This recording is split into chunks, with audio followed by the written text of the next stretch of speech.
Hi everyone, welcome back to the video. In this video, uh, I'm going to show you how you can improve the speed and performance of your blog. So speed and performance are very important factors that affect the success of your blog. They affect how your visitors experience your blog and how your blog ranks on search engines. A fast and smooth blog can attract and retain more visitors and boost your SEO rankings. Whereas, on the other hand, a slow and sluggish blog can drive away visitors and lower your SEO rankings. But how do you measure and improve the speed and performance of your blog, right? There are several key areas that you need to pay attention to as a beginner blogger, such as page speed, optimization techniques, code optimization, server optimization, browser caching, and database optimization. So let's go over each of these areas in more detail. And a warning before we start, this video is going to be very comprehensive, and so don't get too intimidated by it. You will just uh, do good if you follow my advice in this video. And the reason why I'm making this video in such a great depth is because that page speed is becoming really important these days, mm, and I'm pretty positive that it will continue to play an important and vital role in your SEO in the coming future as well. And that's why I'm making this video, and that's why I'm making this video in too much depth. Maybe it is not even required at a beginner level, but still, I'll recommend you that you watch this complete video and try to implement as many steps as you can. So let's start. The first area is page speed. Page speed is the time it takes for a web page to load and be fully displayed on a user's device. You want your page speed to be as fast as possible, ideally under 3 seconds. Why? Because studies have shown that most users will leave a website if it takes more than 3 seconds to load. This means that you can lose potential readers or customers if your blog is too slow. Also, page speed is one of the factors that Google uses to rank websites on its search results. This means that a faster blog can rank higher on Google and get more organic traffic. So how do you measure your page speed? So you can use tools like Google PageSpeed Insight and GTmetrix to test your page speed. These tools will analyze your website and give you a score as well as suggestion for how to improve your page speed. For example, let's say you have a blog about photography and you have a lot of images on your website. Images are great for making your blog more attractive and engaging, but they can also slow down your page speed if they are not properly optimized. So in this case, you can use image optimization tools to reduce the size of images without compromising on their quality. This can make your images load faster and improve your page speed. The second area is optimization techniques. So optimization techniques are methods that you can use to improve the speed and performance of your blog by reducing the amount of data that needs to be downloaded or processed by the browser. So there are many optimization techniques that you can use, but some of the most common ones are optimizing images. Okay, so as I mentioned before images can handle optimizing images can help you reduce the size of the images and make them load faster. And you can use tools like TinyPNG or ImageOptim to optimize your images. The second optimization technique is minifying tools. So minifying code means removing unnecessary characters from your code, such as white space or end comments. This can help you reduce the size of your code, making it faster to load. You can use tools like Minify or Uglify.js to minify your code.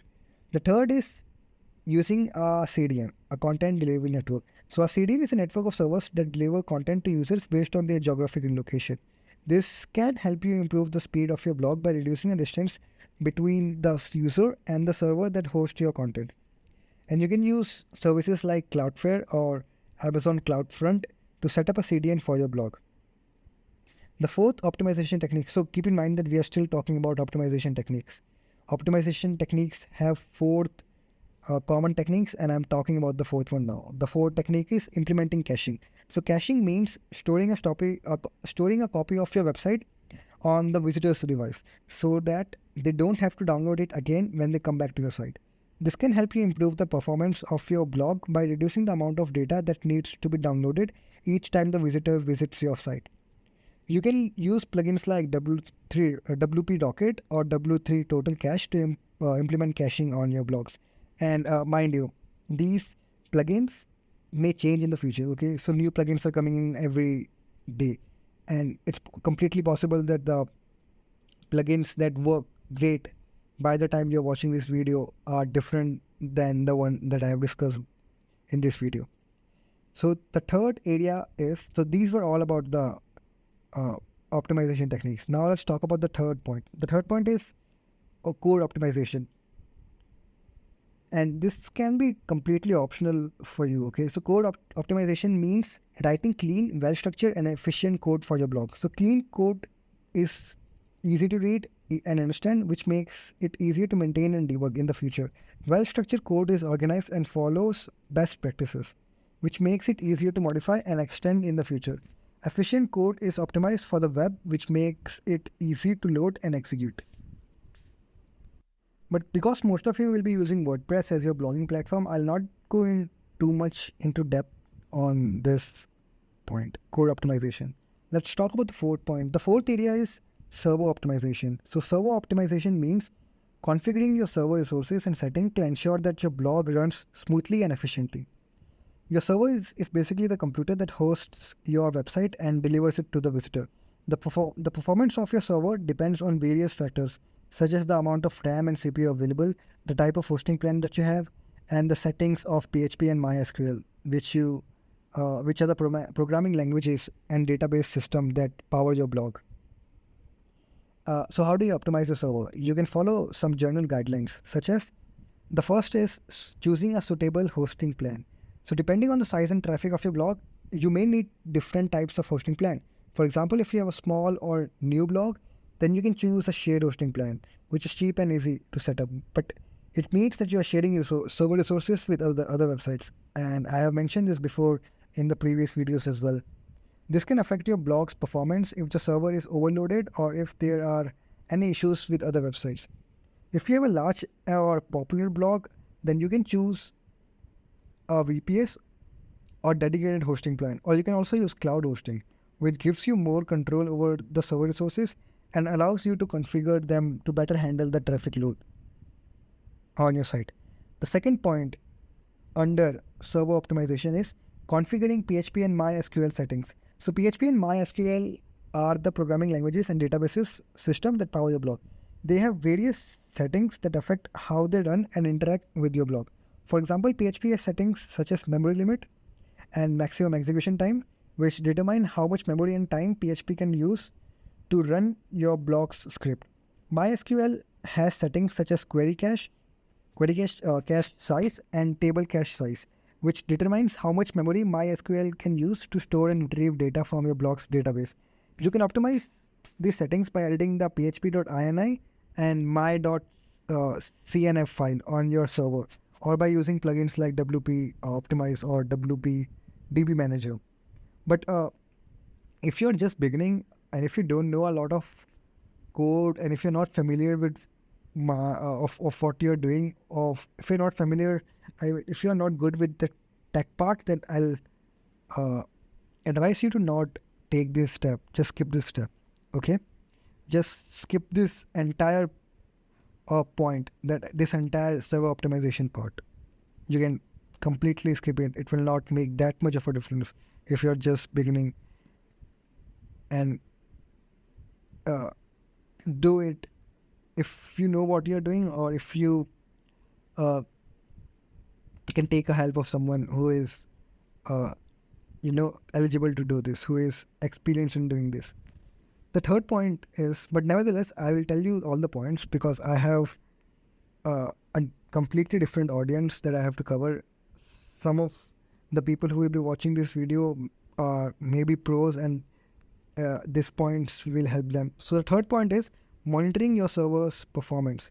So you can also use tools like New Relic or Munin to monitor your server's performance and identify any bottlenecks that may be slowing down your blog. These tools can help you track various metrics such as CPU usage, memory usage, disk space usage, network traffic, etc., and alert you if there are any issues or anomalies with your server. Let me give you an example on how server optimization can improve your blog speed and performance. Suppose you have a blog about cooking and you have a lot of recipes on your site. Each recipe has a lot of images and text that need to be loaded when a visitor comes to your site. If you are using a shared hosting plan, then you may experience slow loading times or even downtime if there are too many visitors on your site or if there are any problems with other sites on the same server. This can frustrate your visitors and make them leave your site quickly. To avoid this problem, you can optimize your server by upgrading to a VPS or dedicated hosting plan, which will give you more RAM and CPU power to handle the traffic and load on your site.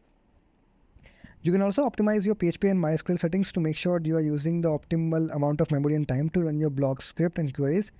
You can also monitor your server's performance using tools like New Relic on Munich that I mentioned before, and make sure that everything is running smoothly. So by optimizing your server, you can improve the speed and performance of your blog by reducing the amount it takes for your server to deliver your content to the visitors. So this was the 4th point.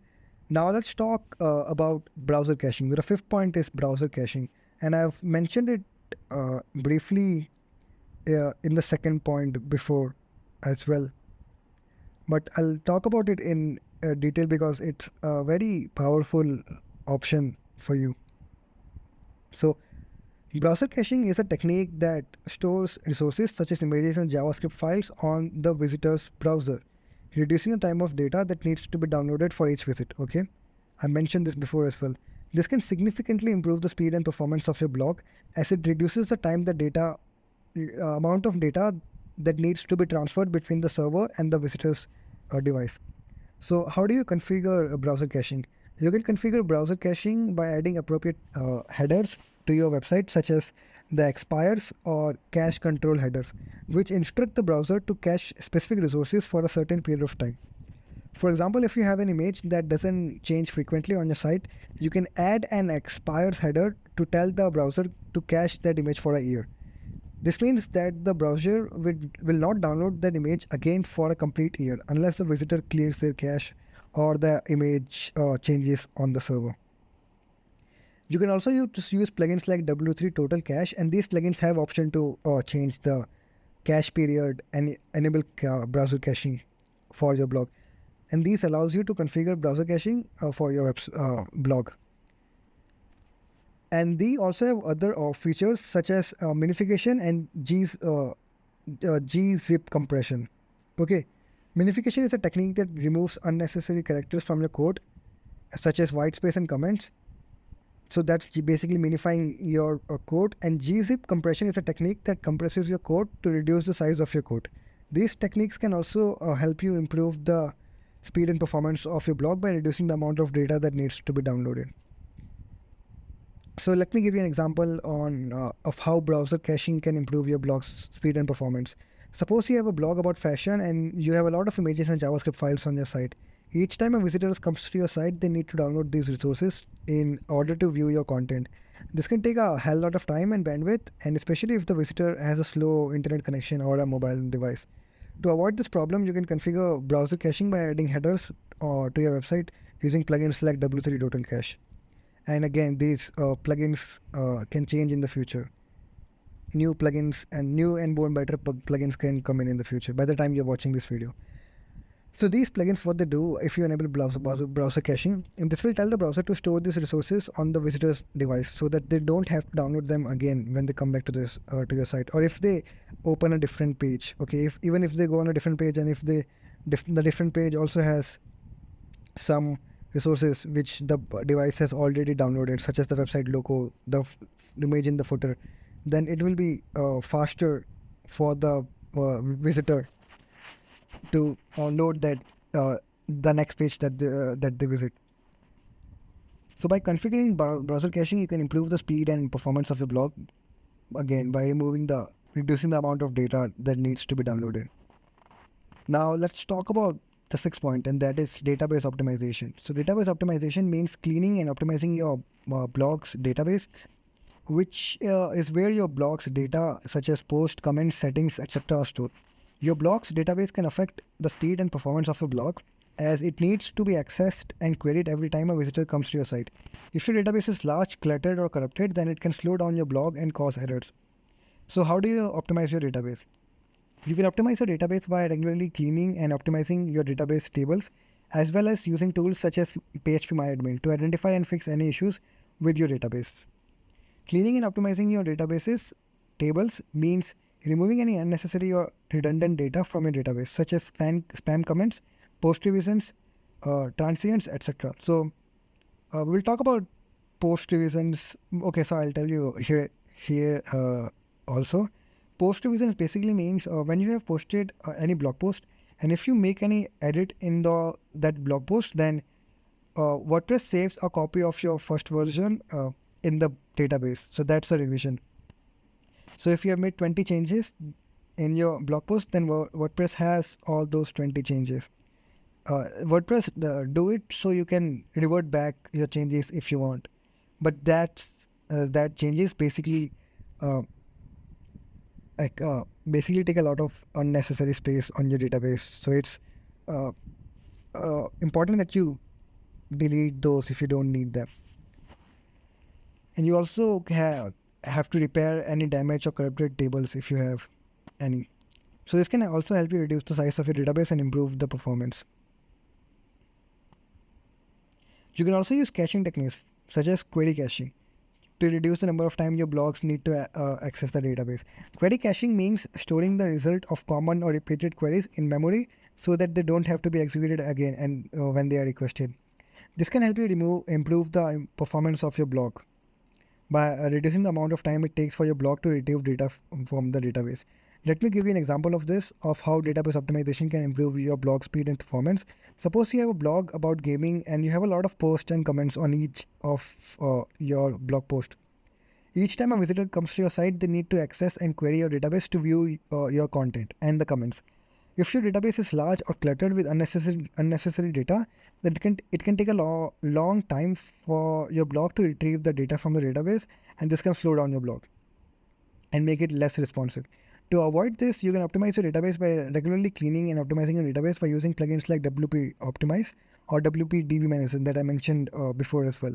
This will remove any unnecessary or redundant data from your database and repair any damaged or corrupted tables if you have any. You can also use caching techniques like query caching using plugins like WC Total Cache or WP Super Cache. This will store the results of common or repeated queries in memory so that they don't have to be executed again when they are requested.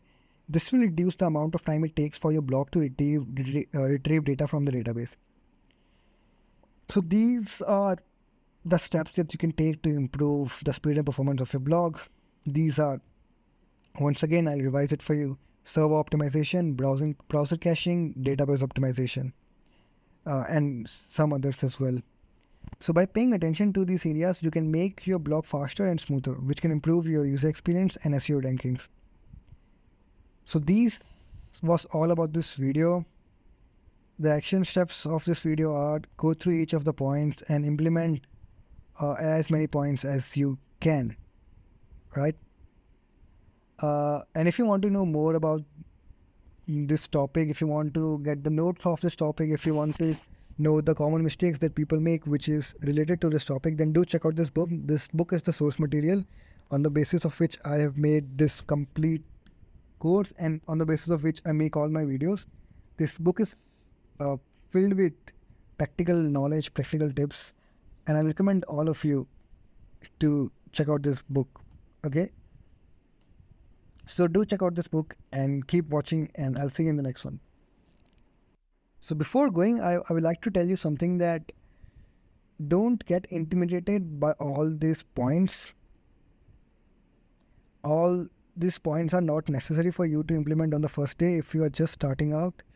And if any of this sounds confusing to you, then you can always ask your AI friends, ChatGPT, Bing, Bard, or you can also take the help of YouTube tutorials, and they will guide you step by step on what you should do, what you should not do. But the problem with those tutorials are that they get outdated really fast because new plugins are coming in and new settings are coming in. Also, WordPress versions are changing, but the steps are the same. Okay, the intent is the same.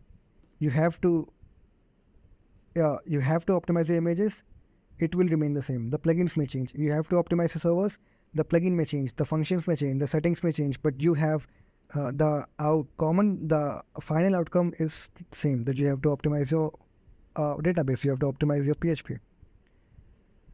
So keep in mind that you don't have to implement all of this. Just try to implement as many as you can. Just implement the easier ones. Use a plugin like W3 Total Cache, which is a multitasker which can do a lot of stuff mentioned in this video. And don't think about it a lot.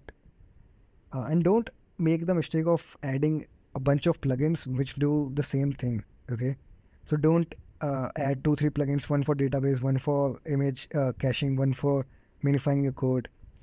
This will have more harm than good. So try to use a single plugin which has a lot of these options. Optimize this, and also you will have to experiment with it with your blog, okay, which works best for you, because a lot of these plugins, they have a lot of option, and please don't click any of the options if you don't know what they will do, because it might break your website. Okay, so this was my advice to you, and with this I now officially end this video. Okay, thank you.